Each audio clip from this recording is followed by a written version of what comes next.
अवलोकन करेंगे और उसी के साथ साथ प्रत्येक जिले में यह मौन जुलूस निकाला जाएगा और जो विभाजन विभीषिका है उसको याद किया जाएगा, उससे संकल्प भी लिया जाएगा कि देश की एकता अखंडता के लिए हम सब लोग एक हैं।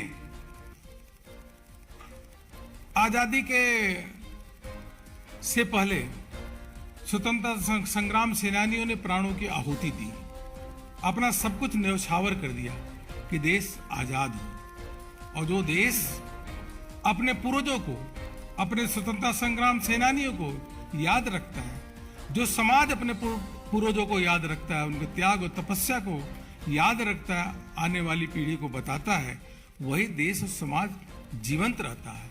इसलिए पूरे कार्यक्रम के दौरान देश भर में जो स्वतंत्रता संग्राम सेनानियों की मूर्तियां हैं, महापुरुषों की मूर्तियां हैं, उनके आसपास स्वच्छता का कार्यक्रम करना और माल्यार्पण करने का कार्य भी पूरा हम सब इसको अवश्य रूप से करेंगे। आम जनमानस का इसमें बहुत बड़ी प्रभावी साथ में भूमिका रहेगी। मैं इतना ही कहना चाहूंगा कि इस अभूतपूर्व कार्यक्रम के लिए, इस अभूतपूर्व अभियान के लिए हम देश के यशस्वी प्रधानमंत्री आदरणीय नरेंद्र मोदी जी का अभिनंदन भी करते हैं, धन्यवाद भी देते हैं। वहीं देश के सभी जनमानस को जो प्रभावी रूप से बढ़ चढ़ करके इस देश की एकता और अखंडता के लिए भाग ले रहे हैं, उनका भी अभिनंदन करते हैं और धन्यवाद करते हैं। इस प्रकार का कार्यक्रम पार्टी ने इसको दिया है और जब ध्वज फहराएंगे उस समय, राष्ट्रीय ध्वज फहराते समय सेल्फी लेकर के जब जो हर घर तिरंगा एक वेबसाइट है उस पर भी फोटो अपलोड करने का काम करेंगे। यही मुझको आप सबके समक्ष रखना था। मैं कई कार्यक्रमों में जाकर के इस तिरंगा यात्रा में भाग लेने का अवसर मिला, राजस्थान गया था, लेकिन मैंने अपने जीवन में इस प्रकार का जोश, उमंग और इस प्रकार के संख्या देश के दीवानों की आजादी के संकल्प लेकर के और नए भारत के संकल्प लेकर के जो निकले, ऐसा दृश्य आज तक हमने नहीं देखा। जो अभी देखा उससे मन बहुत प्रफुल्लित होता है, मन बहुत गर्वान्वित होता है। यही आप सबके समक्ष कहना था। बहुत बहुत धन्यवाद। मेरा साग्रह निवेदन है माननीय डॉक्टर संबित पात्रा जी से कि आपको संबोधित करें। धन्यवाद संजय जी। मंच पर हम सबके अभिभावक, पार्टी के महासचिव आदरणीय अरुण जी, जिनको आपने अभी तल्लीनता से सुना। मैं दो महत्वपूर्ण विषयों पे यहाँ पर राजनीतिक प्रतिक्रिया रखना चाहता हूँ। जो आज बिहार की परिस्थिति है और जिस प्रकार से फ्रीबीज को लेकर अरविंद केजरीवाल जी राजनीति कर रहे हैं, जहां तक बिहार का संदर्भ है, मैं कुछ लिख के लाया हूं जो 2 दिनों से मीडिया में चल रहा है कि गठबंधन बनने के पश्चात जेडीयू और आरजेडी के बीच जिस प्रकार की गतिविधियां बिहार में हुई है, उससे आपको मैं अवगत कराता हूं। आप देख सकते हैं कि 10 अगस्त को, क्योंकि आप सब जर्नलिस्ट मौजूद हैं, आपके ही साथी और हमारे जानकार जर्नलिस्ट गोकुल यादव जो प्रभात खबर के थे, किस प्रकार से उन्हें जमुई में गोली मार करके उनकी हत्या कर दी गई। 11 अगस्त को ठीक उसी प्रकार एक और पत्रकार की गोपालगंज में हत्या कर दी गई और 11 ही अगस्त को बेतिया के रुदल प्रसाद बर्नवाल जी, जो कि एक पुजारी थे राम जानकी मंदिर के, किस प्रकार से गला काट करके, गला रेत करके उन्हें मार दिया गया और उनका जो कटा हुआ गला था वो कहीं और मिला। 11 अगस्त को किस प्रकार पटना टोयोटा कार शोरूम में एक बहुत बड़ी लूट की खबर हुई, यह भी आप जानते हैं। और 11 ही अगस्त को किस प्रकार छपरा में जहरीली शराब के सेवन के कारण 6 लोग मृत्यु को प्राप्त हुए। छपरा में इससे पहले 13 लोगों की मृत्यु हुई थी, या यूं कह लीजिए जहरीली शराब के कारण 13 लोगों की हत्या हुई थी। और आदरणीय नीतीश कुमार जी के खुद गृह क्षेत्र नालंदा में 10 लोगों की मौत हुई थी। जिलावार आप देख सकते हैं। मैं बहुत जल्दी में जिस प्रकार से बहुत मैं कहूंगा अव्यवस्था फैल रही है बिहार में, उसका एक संस्मरण आपके सामने रखूंगा। जिला पश्चिम चंपारण में 12 वर्षीय किशोरी से सामूहिक दुष्कर्म होता है। मुजफ्फरपुर में व्यवसायी नलिन रंजन के घर दिन दहाड़े घुस लुटेरे 40 लाख रुपए की संपत्ति लूट लेते हैं। नरकटियागंज में नाबालिग से सामूहिक दुष्कर्म होता है। जमुई में प्रभात खबर के गोकुल यादव जी के विषय में मैंने आपको बताया। नदवा में किस प्रकार पटना के बाकरगंज निवासी निशांत कुमार वर्मा का नदवा स्थित आभूषण दुकान पर शटर उखाड़ करके 6 लाख की चोरी की जाती है। यह भी टीवी और पत्रकारिता के माध्यम से हमें खबर मिला है। बाढ़ जिला में बाढ़ थाना क्षेत्र के LIC मोड़ के पास मुहर्रम जुलूस के दौरान जिस प्रकार 2 समुदायों में लड़ाई होती है, यह भी हमने देखा कि वहां पुलिस नदारद थी। ठीक उसी प्रकार पटना सिटी में घर के गेट पर खड़ी शिक्षिका के गले पे बाइक सवार 3 झपट्टा मार करके सोने के चेन को लूट लेते हैं। यह भी CCTV फुटेज के माध्यम से हमने देखा। पटना सिटी में एक महिला की हत्या की जाती है और आरोपी के घर से 4 पिस्तौल बरामद होते हैं। ठीक उसी प्रकार पटना में मैंने अभी कहा कि गार्ड की हत्या करके किस प्रकार टोयोटा के शोरूम पे लूट होती है। और मुजफ्फरपुर में ओराई चौक पर 2 तिरंगे को लेकर आप सब ने देखा। अभी तिरंगे के विषय में माननीय अरुण जी ने हमें अवगत कराया, मगर तिरंगे झंडे को लेकर भी बिहार में किस प्रकार की राजनीति हो रही है। झंडे में भी परिवर्तन किया जा रहा है और वहां भी तुष्टीकरण की राजनीति हो रही है। यह भी हम सब ने देखा है। इसके बाद यह कहना अतिशयोक्ति नहीं होगी कि द जंगल राज रिटर्न्स। जिस जंगल राज के विषय में आप सब ने भारतवर्ष को समय समय पर अवगत कराया था और किस प्रकार से जब भारतीय जनता पार्टी अपने शासनकाल में रही तो गृह विभाग भी हमारे पास नहीं था, एक्साइज डिपार्टमेंट भी हमारे पास नहीं था। ये विभाग भी हमारे पास नहीं होने के बावजूद हमारे दबाव के कारण जिस प्रकार से एक माहौल बिहार में रहता था कि हत्या, लूट, डकैती इसके ऊपर अंकुश रहती थी, आज बिहार में जंगल राज रिटर्न्स है। और एक वीडियो आज सोशल मीडिया में घर घर तक पहुंच रहा है। कई मंत्रियों ने इसे ट्वीट किया है, कई जनता ने भी ट्वीट किया है। बिहार के तेजस्वी यादव जी का एक साक्षात्कार है, उसका वीडियो है जिसमें उनसे 10 लाख नौकरी के विषय में 2020 में उन्होंने कहा था कि हम आएंगे तो 10 लाख नौकरी देंगे। जब उनसे 2-3 दिन पहले पूछा गया कि अब तो आप आ गए हैं तो 10 लाख नौकरी का क्या होगा, तो वो कहते हुए नजर आते हैं कि देखिए अभी तो हम मुख्यमंत्री नहीं बने, हमने कहा था कि हम मुख्यमंत्री बनेंगे तब नौकरी देंगे। बड़े दुख के साथ कहना पड़ रहा है कि ये जो मैं की कहानी है, मैं बनूंगा तभी होगा, हमसे कुछ नहीं होगा, ये हमको छोड़ करके मैं पे चले गए हैं। इसी परिवारवाद के खिलाफ भारतीय जनता पार्टी सतत लड़ती रही है और आगे भी लड़ती रहेगी। मुझे लगता है इस वीडियो के सत्यता के विषय में क्या अभिप्राय उप मुख्यमंत्री और परिवार का इसमें था, इस विषय में एक प्रेस कॉन्फ्रेंस करके तेजस्वी जी को बताना चाहिए कि आखिरकार हम बड़ा है या मैं बड़ा है। तो जंगल राज रिटर्न्स के बाद अब हम अरविंद केजरीवाल जी के झूठे वादे और ये जो फ्रीबीज की कहानी अरविंद केजरीवाल जी कहते रहते हैं उसके विषय में बताना आवश्यक है। बंधुगण, अरविंद केजरीवाल जी का एक ही मत है, एक ही उद्देश्य है, कैसे भी करके आम आदमी पार्टी और अरविंद केजरीवाल जी की प्राधान्यता स्थापित हो देश में, उनके एम्बिशंस फुलफिल हो, उनकी महत्वाकांक्षा आगे बढ़े। इसलिए झूठ दिन पर दिन किस प्रकार से वो परोस रहे हैं ये हम देख रहे हैं। ये कल फ्रीबीज क्या है, वेलफेयर स्कीम क्या है, इसको लेकर लड़ाई। फ्रीबीज क्या है और वेलफेयर स्कीम क्या है, बेनिफिट क्या है। देखिए, बेनिफिट का अर्थ होता है कि एक टारगेटेड ग्रुप, एक टारगेट ग्रुप है जो इकोनॉमिकली आर्थिक दृष्टिकोण से कमजोर है, उसको सबल कैसे बनाया जाए, उसको आत्मनिर्भर कैसे बनाया जाए, उसके अपने पांव पर वो ग्रुप जो है वो खड़ा हो सके। एक टारगेट ग्रुप के लिए काम करना, उसके लिए गवर्नेंस करना, उसके लिए विषय भेजना, ये बेनिफिट है, ये वेलफेयर स्कीम है। मगर जो फ्रीबीज होता है वो गरीब के नहीं होता है, वो सबके लिए होता है।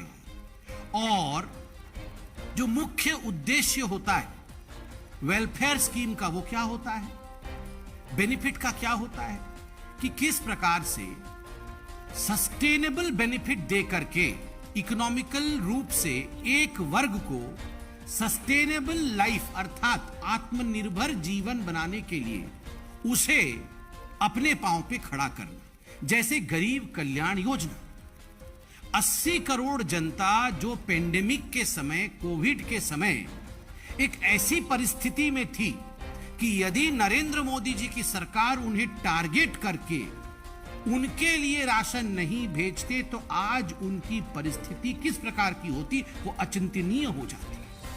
यह होता है टारगेटेड डिलीवरी, और सबके लिए समान रूप से अपने बेनिफिट के लिए, मतलब मुझे राजसत्ता मिल जाए, इस उद्देश्य से किया हुआ कार्य फ्रीबी कहलाता है, ये मुफ्तखोरी कहलाता है। अब देखिए, फ्रीबीज को आप अगर डिफाइन करिएगा, परिभाषित करिएगा, उसका अर्थ निकलेगा नो लॉन्ग टर्म बेनिफिट। किसी भी वर्ग के लिए, किसी भी समूह के लिए, देश के लिए कोई लॉन्ग टर्म बेनिफिट नहीं है, शॉर्ट टर्म बेनिफिट है। किसका है? एक व्यक्ति का या एक पार्टी का। केजरीवाल जी नेता कैसे बन जाए, शॉर्ट टर्म बेनिफिट। आम आदमी पार्टी सत्ता में कैसे आ जाए, शॉर्ट टर्म बेनिफिट। तो जिसको अंग्रेजी में कहते हैं बेट, BAIT, बेट, जिसको कहा जाता है दाना डाल करके मछली पकड़ने की कोशिश, ठीक उसी प्रकार ये जो फ्रीबी है ये एक बेट है। ये किस प्रकार दाना डाल करके उसमें फंसाने की कोशिश, ताकि मेरी महत्वाकांक्षा, अरविंद केजरीवाल जी की महत्वाकांक्षा ये फुलफिल हो जाए। ये अरविंद केजरीवाल जी ये इस प्रकार से एक्टिंग करते हैं ना कि जैसे पूरी दुनिया की चिंता उन्हीं को है, केवल अपनी चिंता है, मैं, मेरा और मेरी पार्टी, इसका भला कैसे हो।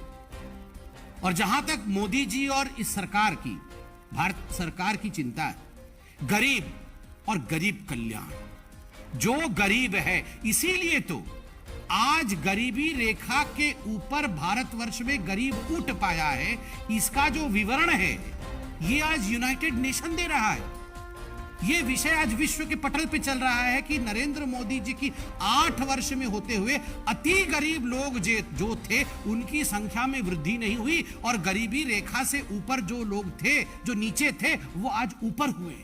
ये होता है टारगेटेड। और मैं अब अरविंद केजरीवाल जी का एक बहुत गंभीर विषय पर पोल खोलने वाला हूं। एडवर्टाइजमेंट करने में अरविंद केजरीवाल जी, उनसे आगे कोई नहीं जा सकता। कैसे गंभीर सा चेहरा बना करके आप याद करिए, वो निकलते हैं टीवी पे। सुबह टीवी ऑन करिएगा तो केजरीवाल जी आपको नजर आएंगे, दोपहर को केजरीवाल जी, और शाम को भी, मतलब पूरा दिन टीवी पे रहने वाले केजरीवाल जी कैसे पैसा खर्च करते हैं, मैं आपको एक उदाहरण दे रहा हूं। 2015 में अरविंद केजरीवाल जी की सरकार एक योजना लेकर आए कि हम शिक्षा को लेकर बहुत गंभीर है, इसलिए दिल्ली उच्च शिक्षा और कौशल विकास गारंटी योजना, ये मनीष सिसोदिया जी जो उनके मंत्री हैं, तो जो अभी घोटाला किया था ना एक्साइज वाला, वही मनीष सिसोदिया। तो ये मनीष सिसोदिया जी 2015 में एक स्कीम लाए अरविंद केजरीवाल कि हम जो है बच्चों को लोन देंगे, और बच्चे जो 10वीं और 12वीं में हैं ये लोग लोन लेके बिना गारंटी के, कोई गारंटी नहीं, कुछ नहीं, कोलैटरल नहीं, कुछ भी नहीं, हम दे देंगे, 10 लाख का लोन देंगे एक बच्चे को, और ये सब उच्च शिक्षा में जाएंगे। और इस साल 21-22 में 89 ऐसे छात्रों ने इस योजना के अंतर्गत अप्लाई किया कि अरविंद जी हमें लोन दीजिए, आपने कहा था। तो 89 में से अरविंद केजरीवाल जी ने बहुत अध्ययन किया, मनीष सिसोदिया जी ने अध्ययन किया, बहुत अध्ययन करने के बाद 2 लोगों को लोन दिया। मतलब इतने लोगों ने अप्लाई किया, इनको केवल 2 लोग दिखे कि 2 लोग ही दे सकते हैं, काबिल है। तो 2 बच्चों को सिलेक्ट किया, कितना दिया होगा पता नहीं, किसी को 5 भी दे सकते, कुछ 6, मैक्सिमम चलिए मान लीजिए 10 लाख दे दिया। मतलब 10 कुल मिलाकर के 20 लाख मैक्सिमम दिया होगा, हो सकता है उससे कम दिया हो, क्योंकि लोन की जो व्यवस्था है वो मैक्सिमम 10 लाख की है, तो हो सकता है 10 दे दिया, चलिए 20 लाख रुपए लोन दिया। और आप जानते हैं एडवर्टाइजमेंट कितने का किया? किसी ने RTI किया था, तो RTI का रिपोर्ट आया, घबरा जाएंगे आप सुन करके। 10 लाख रुपए का लोन देके 19 करोड़ 50 लाख रुपए का एडवर्टाइजमेंट कर दिया है। 50 लाख, 19 करोड़ हाँ हाँ, जितने का बबुआ नहीं उतने का झुंझुना, संजय जी बोल रहे हैं। तो वो झुंझुना दिखाते रहते हैं हमेशा। टीवी सुबह से रात तक झुंझुना से ही चल रहा है, मतलब अरविंद केजरीवाल जी झुंझुना से ही चल रहे हैं। अब सोचिए जरा, 2 लोगों को, 2 छात्रों को इन्होंने लोन दिया है, और वो भी मैक्सिमम हो सकता है 20 लाख रुपए का, और 19 करोड़ 47 लाख रुपए का इन्होंने जो है एडवर्टाइजमेंट कर दिया है। पूरा उसका विवरण कितना कितना एडवर्टाइजमेंट दिया है इसमें है। इलेक्ट्रॉनिक मीडिया में 18 करोड़ 81 लाख 618, प्रिंट मीडिया में 47 लाख रुपया, ऐसे करके इन्होंने इतने का एडवर्टाइजमेंट दिया है। आपको याद होगा बीच में अरविंद केजरीवाल जी आते थे एक टीवी में, आज से जब कोरोना चल रहा था उसके ठीक पहले आते थे, और कहते थे बहुत प्रदूषण है तो जीवन खराब हो जाएगा, तो हम एक बायो डिकम्पोस्ट केमिकल ढूंढे हैं। बहुत रिसर्च किए थे अरविंद केजरीवाल जी पूसा में बैठ करके, और उसके बाद उन्होंने कोई केमिकल ढूंढा था। उन्होंने कहा था मैं केमिकल छिड़क रहा हूँ, ये केमिकल छिड़कने से पूरा जो दिल्ली है वो प्रदूषण मुक्त हो जाएगा, और हमने कर दिया है, छिड़क दिया है सब जगह केमिकल। बाद में मालूम पड़ा कि 60 लाख का ये जो एक्सपेरिमेंट करके क्या निकाला था केमिकल, ये 60 लाख रुपए का केमिकल था, और उसमें 24 करोड़ रुपए का एडवर्टाइजमेंट। 60 लाख रुपए का केमिकल बनाया, और सुबह से वो टीवी पे मैं छिड़क रहा हूं करके 24 करोड़ रुपए छिड़क रहा हूं करके खर्च किए। 2 बच्चों को यहां पर लोन दिया, और 19 करोड़ रुपया से अधिक खर्चा किया है, 19 करोड़, ये बताने में कि मैंने लोन दिया। ये अरविंद केजरीवाल जी की कहानी है, और सुबह से शाम तक ये फ्रीबी कर रहे हैं। He is just an election bee मतलब BEE, मधुमक्खी। मतलब जैसे ही इलेक्शन आएगा भन बना करके झूठ बोलना और पूरे माहौल को खराब करना कुछ नहीं, केवल एडवर्टाइजमेंट करना, यही उनका विषय है। आज इतना ही था। आज अरविंद केजरीवाल जी ने यह भी कहा है, उन्होंने कहा है कॉर्पोरेट टैक्स जो है ये बढ़ा रही है भारत की सरकार। एक तो अरविंद केजरीवाल जी, आप तो इतने पढ़े लिखे व्यक्ति हैं, आपको वेव ऑफ और राइट ऑफ में फर्क नहीं पता है। आप बोल रहे हैं कि बहुत अमीर साथियों का 10 लाख करोड़ रुपया का जो है लोन मोदी जी ने राइट ऑफ कर दिया, मतलब माफ कर दिया। अरे राइट ऑफ और वेव ऑफ अलग होता है। जनता जनार्दन जरा भेजिए इनको चिट्ठी लिख के कि राइट ऑफ और वेव ऑफ में क्या फर्क होता है। जब राइट ऑफ होता है तो कॉलम चेंज होता है, RBI की गाइडलाइन है, मतलब जो लोग पैसा लूट रहे थे, जिन लोगों ने पैसा लूटा है, किस प्रकार से उनसे बकाया लिया जाए, किस प्रकार से उनसे पैसा वापस लिया जाए, उसको राइट ऑफ कहते हैं। मतलब प्रक्रिया चालू है। इसीलिए तो यूपीए एरा में जिन लोगों ने NPA किया था, आज वो सारा पैसा वापस लाने का काम नरेंद्र मोदी जी की सरकार कर रही है। और कॉर्पोरेट टैक्स को लेकर इन्होंने कहा कि कॉर्पोरेट को बेनिफिट दिया जा रहा है। अरविंद केजरीवाल जी, आपके ज्ञान के लिए, जो फाइनेंशियल ईयर 2018-19 था उसमें corporate tax collection 6.63 lakh crore का था, और फाइनेंशियल ईयर 21-22 में 7.1 लाख करोड़ रुपए पेंडेमिक होने के बावजूद कॉर्पोरेट टैक्स देश ने कलेक्ट किया है, और ये पैसा गरीबों के लिए इस्तेमाल होता है। इसलिए झूठ बोलना बंद करिए।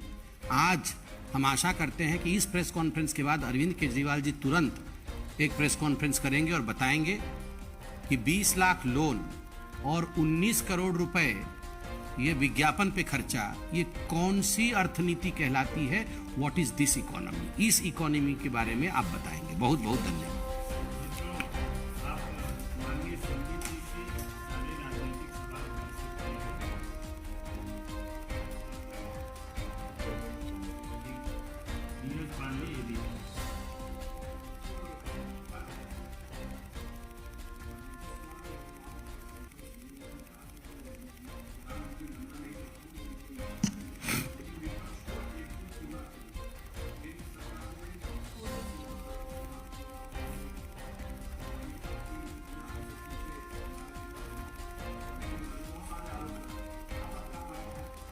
देखिए, इस पे कोई कमेंट करना उचित नहीं होगा।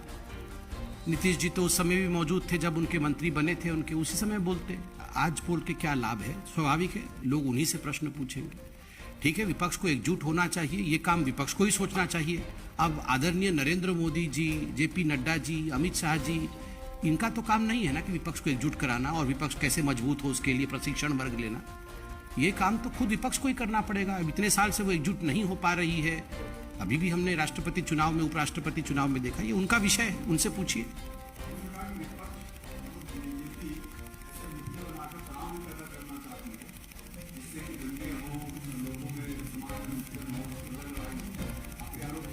वो काहे तनाव में आ रहे हैं? विपक्ष ने अगर कोई गलती नहीं की है, अगर विपक्ष पाक साफ है, उनके आत्मा में किसी प्रकार का दाग नहीं है, तो विपक्ष तनाव में क्यों आ रही है? कभी आपने नरेंद्र मोदी जी को कभी तनाव में देखा है क्या? वो तनाव में इसलिए नहीं रहते हैं क्योंकि वो गरीबों का कल्याण करते हैं। जो गरीबों का कल्याण करेगा वो कभी भी तनाव में नहीं रहेगा। जो अपना कल्याण करते रहेगा वो हमेशा इनसिक्योरिटी में रहेगा कि मेरा क्या होगा। तो विपक्ष आज केवल अपने परिवार के कल्याण में लगी है और इसीलिए तनाव में है कि मेरे परिवार का क्या होगा, मेरे परिवार का क्या होगा।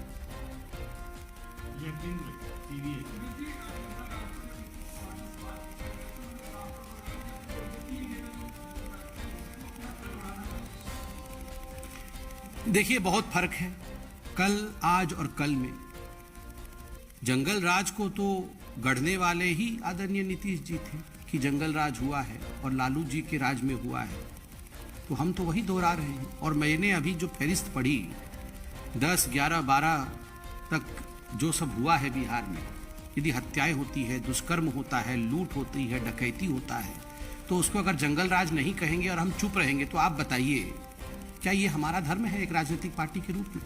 हमारा काम है जनता की रक्षा करना, विषयों को आप तक पहुंचाना, उत्तर देना उनका काम है, वो उत्तर दें।